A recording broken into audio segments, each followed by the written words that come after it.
I would question whether it's coherent to think that something that starts out in a natural, non-ideal state, and what I mean by that is something that's caused or a causal reality due to the Big Bang and has been brought about Mhm. through the process of evolution so that we have biological matter going about. So this kind of, that's what I define as a natural, non-ideal state, kind of can Mhm. reach a sort of pure ideal state. I think kind of if we just were to understand the age of our sun, it's halfway through its lifespan, so it's going to burn out in the next X billion years.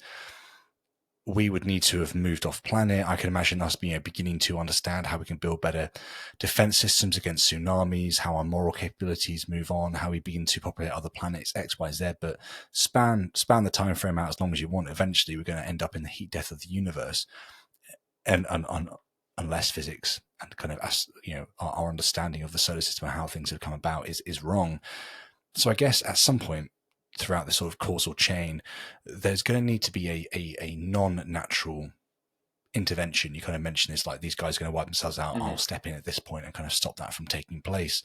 So I guess why why is this intervention, to put it into a kind of word people understand, going to happen here rather than here? Why is there sort of this non supernatural thing happening to bring us into existence, and then all of a sudden supernatural is going to need to come into, I guess, substantiate and continue this purely ideal state? Because if we were to take the idea of kind of us entering into God's abode, my house has many rooms and you will have a room.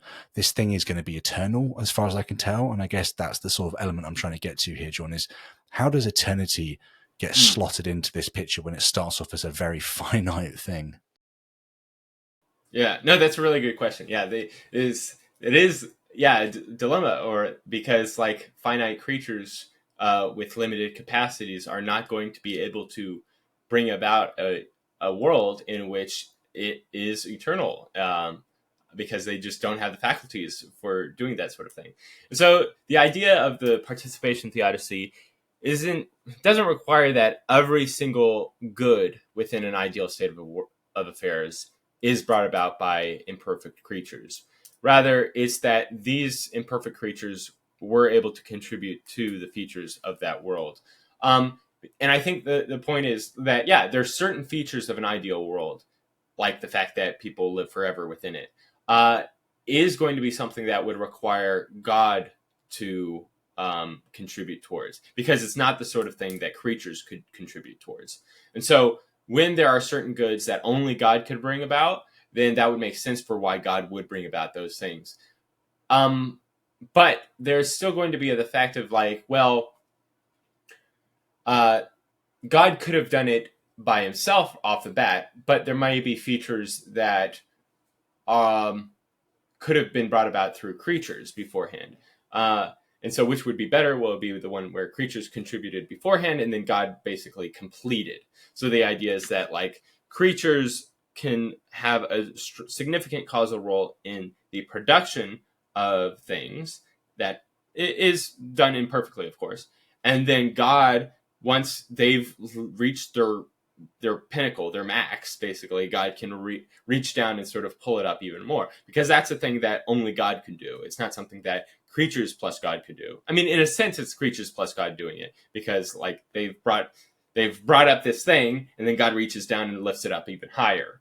And so, yeah, that's a way in which to make sense of why there would be um, creaturely contribution, even if it's eventually in the end going to be supernatural. There's going to be some sort of supernatural intervention in order to bring it up to its highest state.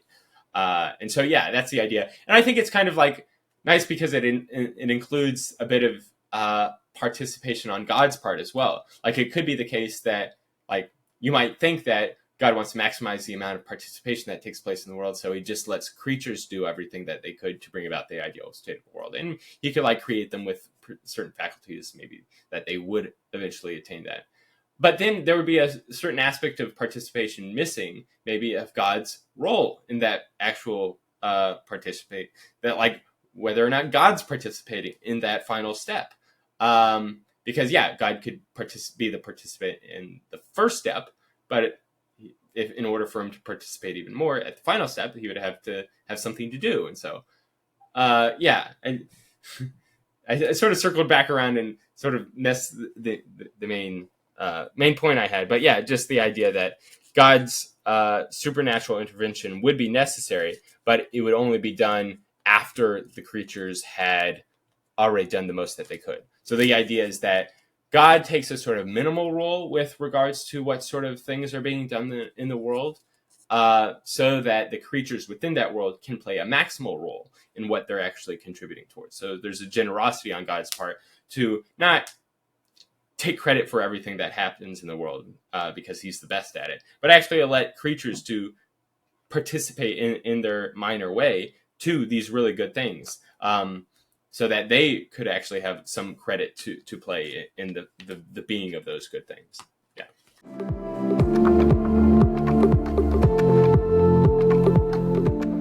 If you enjoyed this clip, then head on over to Locals to access the full conversation right now.